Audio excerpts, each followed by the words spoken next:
again, players may change, situations may change, but we're going to have a look at it, and we're going to go for it. I'm going to go a little bit quicker than I did in the last one.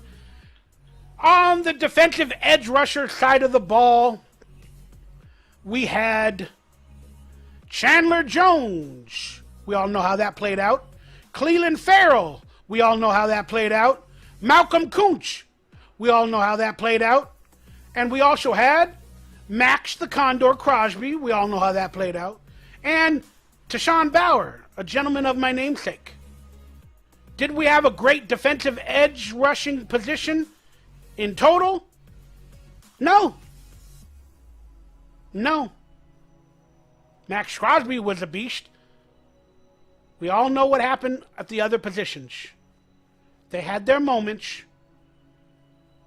but they were not as good as they could have been at the edge rusher position. That could also be called outside linebacker. I get it.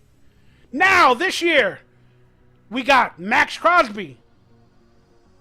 So if I compare Max to last year, did we progress or regress? We progressed. He's still on the roster. Thank goodness. And then the other one that's labeled as the starter is who is it? It's Chandler Jones again. Did we regress or progress from last year with Chandler Jones? Well, I would say we regressed because he had such a bad year. But I'm going to have to say, can it be as bad? Can it be as bad as it was last year for Chandler Jones in this system? It can be. We are the Raiders. But I'm going to say no. I'm going to say they learned how to use him at the end of the season when he got a couple of sacks and they started to figure some things out. So maybe he'll be in a better position this year, even though he's older in age and blah, blah, blah. I think it can't get worse. It can only get better. So we progressed. Then let's talk about the backups. We got Jordan Willis. We got Tyree Wilson. We had Cleveland Farrell. Malcolm Kuntz last year. This year we got Tyree Wilson, George Tarlish, and Malcolm Kuntz is still back on the roster. And then we got a guy named Adam Plant Jr. So let's just talk about the truth of the room. Okay, in terms of the backup defensive edge rushers, they're basically the same as last year. We don't know what we got. We don't even have a true backup that'll be as good as a Chandler Jones or a Max Crosby or whatever that we know of. But we have the great hope in Tyree Wilson. Although they drafted with their first-round draft pick a injured defensive edge rusher who needs his legs coming off an ACL injury or a knee injury or whatever it was that was really, really bad. And he might not even be a great starter day one. It might take him a year or two to understand the system normally, even when healthy. Now he's got an injury to deal with mentally, physically, as well as the new system and the scheme. How long will that take till he becomes a good player or a great player? I don't know. So, in terms of the backup positions, we regressed with hope. Again, all the other backups besides Tyree Wilson will probably play a lot, and they'll play as good as Cleveland Farrell did or Malcolm Kuntz did or Tashawn Bauer did last year. But we lost a couple of players that were a little bit better than these younger players at the backup position on the edge rusher. Let's be honest. So did we progress or regress? I'm calling it a regression because we drafted an injured player. I could go the other side of it and say we progressed because we got a good-looking number one draft pick that will, help out Chandler Jones and Max Crosby or whoever. And we got more depth at that position. I could go that route. But I'm going to be an asshole about this. And I'm pissed off the fact that we have to hope. Again, for like the 8th year in a row, we have to hope our number one draft pick plays at all and plays well in their first season. When automatic draft picks in the first round, especially that early, should be day one starters, and they should be day one pros. That's my thought process on that. Now, at the defensive tackle position, last year we had 1 million of them. That means we didn't have one. We had Andre Billings, Jonathan Hankins, Neil Farrell Jr. We had Bilal Nichols, Kendall Vickers, and Matthew Butler. This year, we got Bilal Nichols again. We got Jerry Tillery that we got from the Chargers. Better veteran player. Neil Farrell is back. We got Adam Butler, John Jenkins. Instead of Jonathan Hankins, we got John Jenkins, Nesta Jada Severo, Byron Young, and Matthew Butler. I'm going to be honest with you guys, in terms of the defensive tackle position, we had Tillery last year, but he's going to play better in the scheme, and we got some of the same players from last year with a little bit of upside in some of the younger players. So overall, we progressed. We got more depth. That's my opinion, and I'm sticking to it. Now, let's look at the linebacker position. Outside middle linebacker, etc. We had Divine Diablo, Denzel Perryman, Darian Butler, Jayon Brown, and Luke Masterson last year. Now, this year, we got Divine Diablo staying with the team. Amari Burney, then replacing basically Denzel Perryman, who was a good player. We replaced him with Robert Spillane from, I believe, Detroit. We got Curtis Bolton, not Michael Bolton. I want to be your soul survivor. And Kanal Mauga and Drake Thomas. Well, did we upgrade from Denzel Perryman? That's the only position I'm going to look at. Divine Diablo, he started to play really, really good last year. So he's going to upgrade his positional play this year. They're giving a lot of faith in him. And I think they're going to give him the sticker. They might give it to Spillane as well. I don't know. But he had the sticker a few times last year. So we progressed it there. Is Robert Spillane a better player than Denzel Perryman? He's younger for sure. And he's not injured as much as Denzel Perryman has been during his career. So I'm going to look forward to Robert Spillane. I like that name. Maybe he's going to knock people on their Spillane ass. You know, and he ain't going to have to explain himself.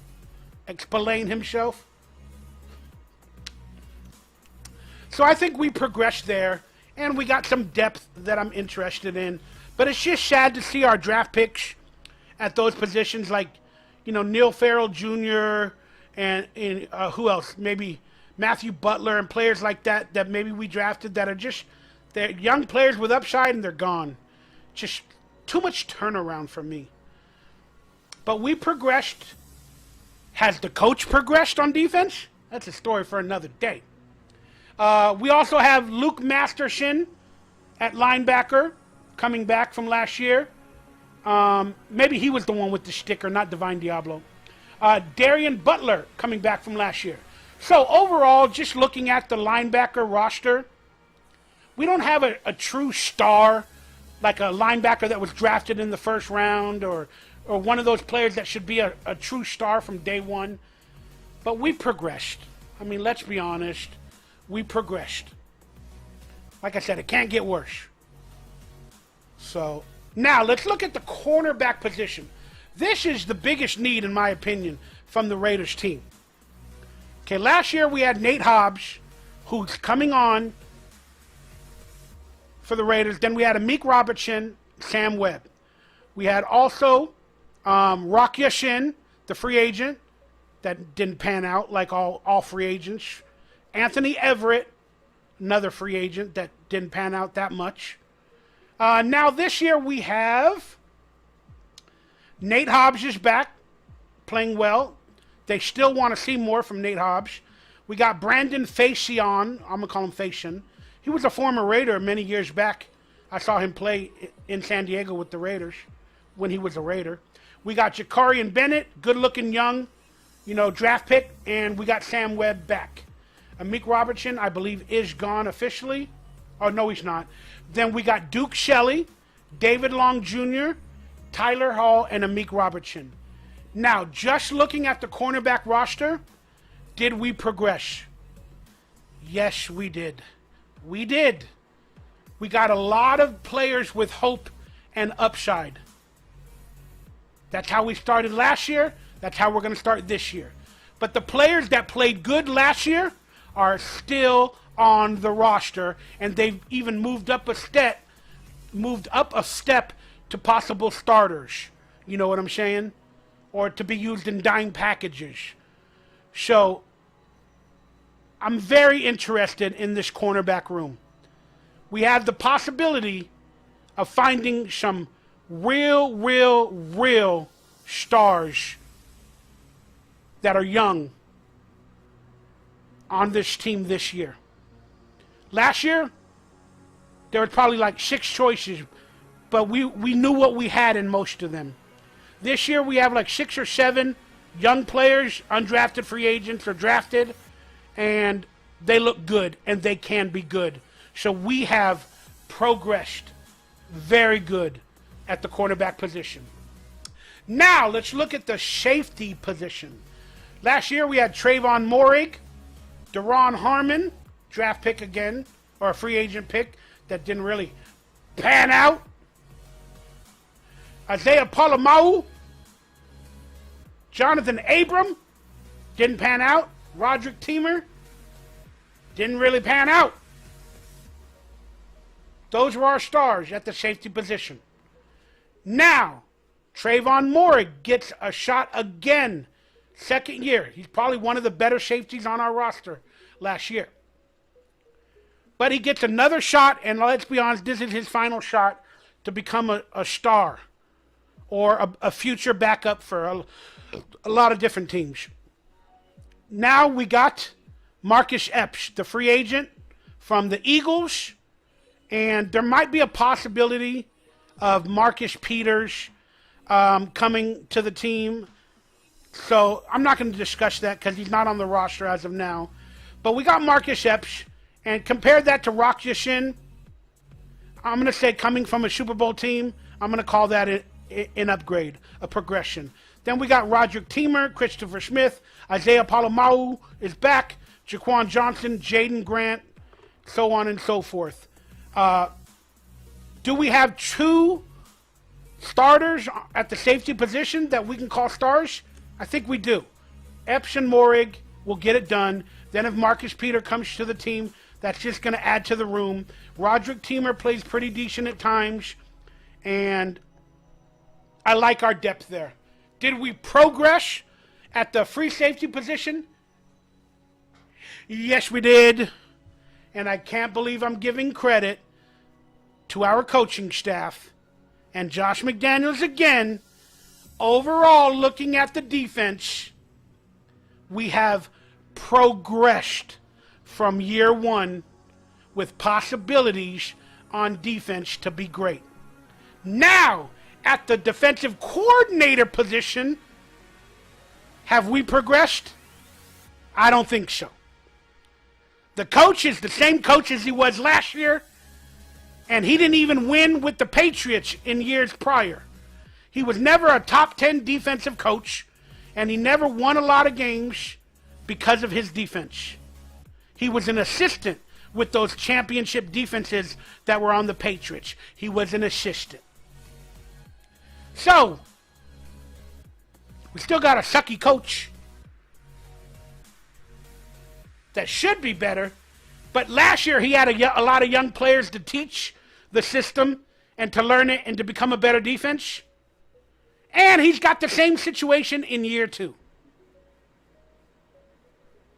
But we got a couple of starters that are veterans and might make him look a little bit better than he actually is. That's my opinion, and I'm sticking to it. So, in terms of the entire Raiders team, We have progressed on paper with the players. We have progressed on paper with the players. The coaching staff, the general manager, the owner, it's a story for another day. And the fan base, yeah, we have regressed. What's up, Raider Man, Michael F.? Thank you guys for chiming in. All right, let's get into our next subjects. And let's get this show going, or continuing going. We're going to come back with rumor or reality. I'm going to explain the rumors and let you know if it's going to come true and what's the reality of the situation. We'll be back